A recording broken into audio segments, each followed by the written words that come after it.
Hey everyone, this is how to disable notifications of Hopper.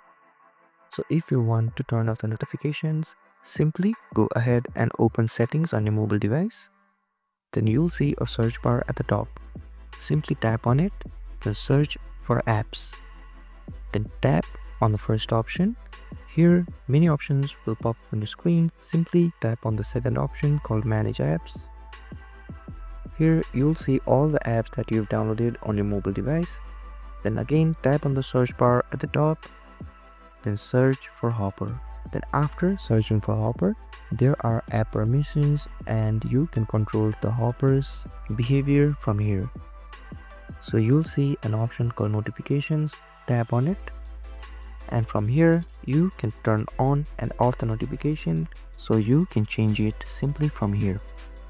And it is that easy. If you found this video helpful, then like, share and subscribe and hit that notification bell so you don't miss any of our videos.